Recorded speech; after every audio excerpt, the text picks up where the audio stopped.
new electronics. You know, you just got a brand new boat. That's the situation here. Getting a brand new boat. You got your new electronics. In this boat, I'm running a Humminbird and Lowrance. So how about those apples, So I'm gonna show you how to set them up both. So you get a brand new Humminbird, you're not really familiar with it. You get a brand new Lowrance, or you're not familiar with it. Or maybe you did what I did and you went ahead and got both. We're gonna power these bad boys up, and I'm gonna show you real quickly what I do to set these up. I give you a couple tips on each model and hopefully be able to give you the lowdown here. Why is this? Oh, might help if I push the power button. I was trying to push a shortcut button. That's tip number one. Push the power button to turn it on. Y'all have fun with that. So anyway, that's how they both load relatively quickly. I will tell you, with whatever you're gonna be running, you wanna make sure you have the most up-to-date software. That's really kind of a whole separate video. But I can tell you, when you open up the Lowrance units, you can actually register your device and go ahead and get it going with the latest updates. So we're gonna do that. So it's gonna ask you to turn the Wi-Fi on. So I'm gonna turn that on, and the Wi-Fi module is restarting. Now, if you take your phone, all you gotta do to find that QR code is just put it on the photo, put it right up there. Then we're gonna open the Lowrance app. I'm gonna walk this through. So we're gonna register you can register your HDS 12, but I'm not gonna do that. That's a little cumbersome. We'll do that later.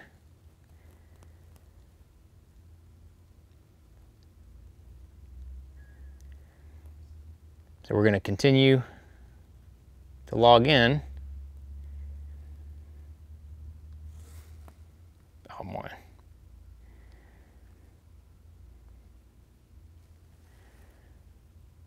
I'm gonna go through Apple.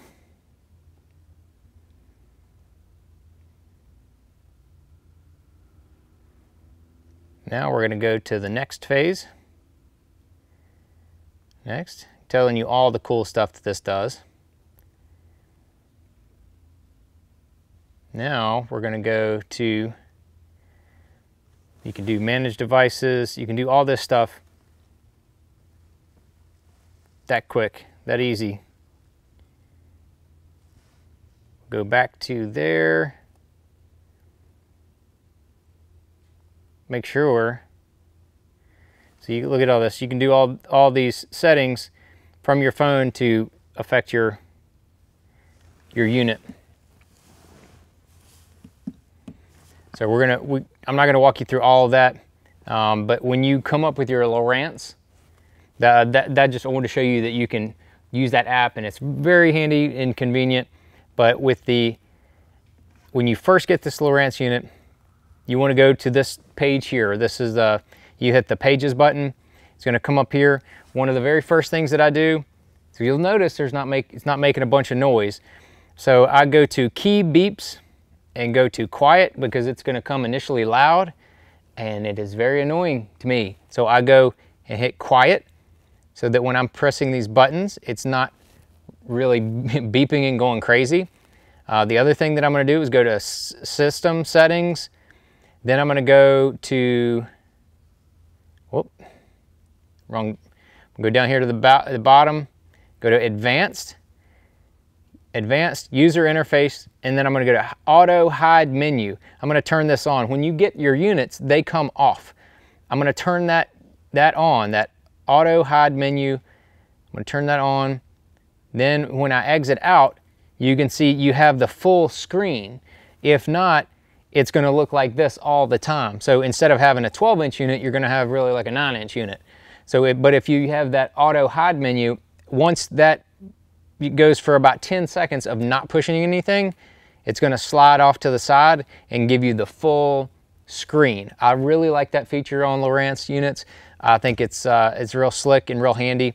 Those are the first two things that I do. The next thing that I do is I want to take these menus right here on the side. They're going to come with, you know, stock items.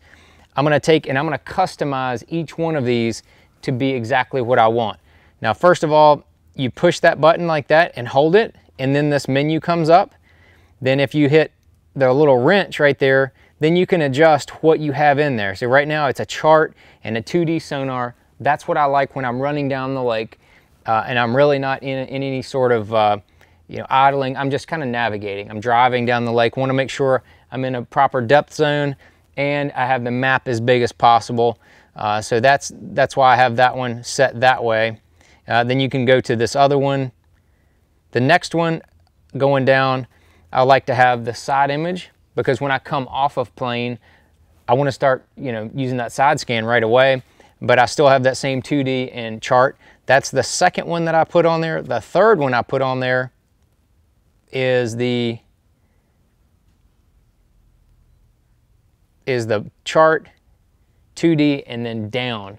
If you're looking at stuff directly below the boat, brush piles, all that kind of stuff, that down is really, really good and really crisp on the Lowrance unit. So those are just some of the ways I set those up. But then when I get to this screen, in order to get all the data that I want to show on the screen, I want to see the time, I want to see the depth, and I want to see the structure depth. Once we get in the water, it'll show that a little bit better. But to do that, all you gotta do is hit the power button, and then you're gonna go to data overlay. You wanna make sure that is lit up, that orange right there. You wanna make sure that that's turned on, because if I hit that, then all that data goes away. So you data overlay, you turn it on. If I wanna edit that, I'm gonna hit that edit overlay data, and then you're gonna see one of the boxes. This is speed over ground, it's right there. The speed over ground is on the map screen. I feel like that's appropriate for there, but if you wanna say select the time, you can select the time, hit menu, then you can configure. So maybe I want to make it larger. Maybe my eyes aren't too good, because they're not good. I want to make it larger. I'm going to put large on there. You could go even extra large, large. You can change the size. Then you can just go back. If you want to add additional things, you can add other items through there. I mean, just all kind of different stuff. Your battery voltage, you could add that on there. You could add whatever you wanted to. It's in this menu right here. But the ones that I put on every one of my screens are time, speed over ground, depth, water temperature, and then if I have a structure or a down, I have that depth, because that's going to be reading a little bit differently. So those are the ones that I put on every screen, and then when you're done with that screen, you just hit save and it's done. So those are the little shortcuts that I really like to do on my Lowrance units once I get started. There's a lot of stuff right there.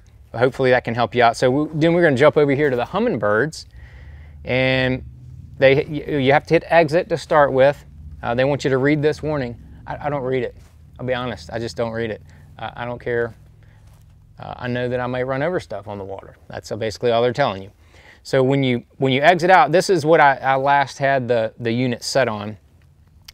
So when you want to hit the menu button, now I haven't had Humminbird in a number of years, but I can tell you this much. When you hit the menu button the first time, it's going to give you the menu options for whatever particular screen you're currently on. If you hit the menu button again, then you have the full selection of items that you can run through and have some different options to turn things on and off that way. That's very, very helpful.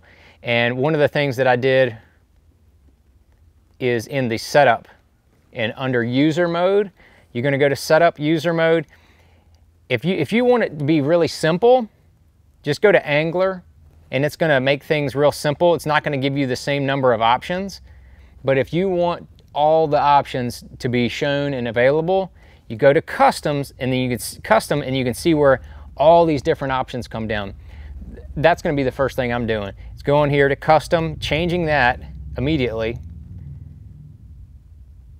Changing that, and then I'm going to go back. You got to run the cursor back up. This is not a touchscreen. The Helix units are not touchscreen, but they're very user-friendly, very easy to use, in my opinion. That's one of the first things you're going to do is go to that custom, going to give you more options.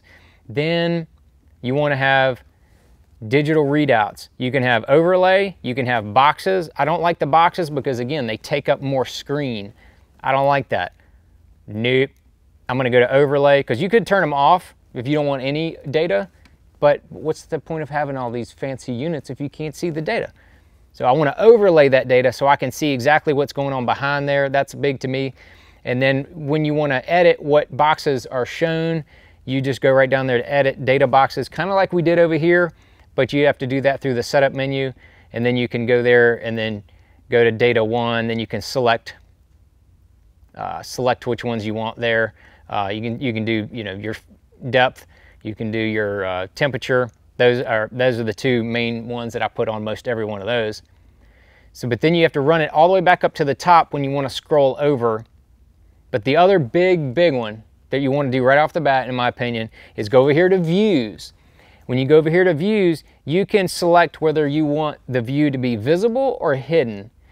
And it depends on what you're going to use your units for. You might have 5 or 6 different screens that you want to use at different times, or you might only have 2 or 3. For me, I only have a couple. So my 2D view is hidden, my down image hidden, side image visible. That's what we're looking at right now. And then you can kind of go down through all of these different views, and as you're looking at them, you can select them and see what they look like. So you can just turn them all to visible and go through each one and see what they look like, see what they are. But as you can see, for me, the way I'm going to use this, I'm going to use this unit right here. I'm going to check out Lake Master chips to see the contours. There's going to be sometimes that the Lowrance map's probably going to be better, sometimes the Humminbird. So I'm going to have that is definitely one of them. I'm going to definitely have the side image. It's got the, you know, the mega side imaging. It's got the super high frequency. A lot of detail is going to be there.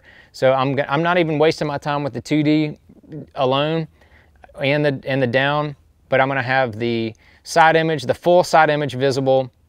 I'm going to have the side image and down image visible. I'm going to have that one visible, and I'm going to have just the full chart. If I want to go full chart, I can go full chart over here.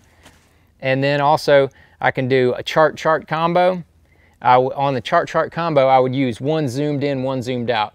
So if I'm trying to find little nooks and crannies, but I want to see kind of where I am, I like that chart combo. And then chart and side view. That side view I love, and then have a chart up above it. And then that's about it. Oh yeah, chart down and side. That might be the only other one. So the reason you do that is because once you exit out, if you want to change your view, you have this view button in the top right corner, and you hit that, and it jumps over to the next view. See, that's down and side. Next view, that's all chart. Next view, that's chart. Next view, that's down and chart. Then that's side and chart. And then that's all three, side down and chart. And then we're back to just that. So those were the only ones that I left visible on my Humminbird map. So now I can just run through whichever view I might want real quick and easy. And then you can see the data boxes stay consistent with throughout each different screen that you look at on your Humminbirds, to whereas on the Lowrance units, the data boxes that you're going to be manipulating are going to be different on each page. So as you go back to, you know, say this page versus the first page we were on, you're going to have to reconfigure and move those data boxes around. A little different than the Humminbirds. Humminbirds probably, you know, overall is a little simpler to use. You definitely have more options to do different things and additional things with the Lowrance units. 2 more tips on these units. These are supercomputers, right? They're going to be using a lot of data, a lot of energy, especially with this touch unit. So 2 things. If you want, you could put either one of these units in standby. So you're going to hit the power button, scroll down to standby, and then hit to the right. That's going to turn that screen off. It's going to put your unit in standby, save power. In order to do that with the Lowrance, all you've got to do is hit the power button and then the enter button, or you can push it on the screen, either one, and then that unit goes into standby. That's going to save you a lot of power while you're out there on the water. And when you want that, you just hit any button on the Lowrance. On this one, you just got to hit the power button again, and bam, unit comes back up on. And then on this unit, you can hit any button. I just usually hit the power button. And it's gonna come right back on. But you wanna make sure that you turn these units off, both of them off, using the power button. Don't cut the power to it because they need to shut down properly. I think that's a big deal. You can either push it and then, you know, turn it off that way, or you can just hold the button, hold the power button on the Humminbird, and it's gonna be shutting down. With the Lowrance, hit the power button, and then you can hit power off. Let those units power down properly. They're gonna last you longer and have a lot less problems. So don't forget that. But hopefully that can get you started. If you've got a Humminbird or a Lowrance unit, you just kind of want to get things initially set up. Dealers don't do this. That's why you're watching YouTube videos on figuring out how to set up your Humminbird or Lowrance units for the console. We might set them up a little bit different on the dash up there, or up on the bow. So we'll probably do a video on that at some point in time. So if you want to see any other videos, be sure to drop it down there in the comments. I'll do my best to tell you and show you anything about Humminbird and Lowrance. And yes, I will be having a Garmin live scope on the front. Haven't got that thing fully mounted yet, but we're going to bring you videos on that later this year. So if you want to see stuff on that and you have specific questions, I will try my best to figure it out. And if you have more questions on the Humminbird and Lowrance, be sure to hit those questions down there as well, as I mentioned. Thank you very much for watching.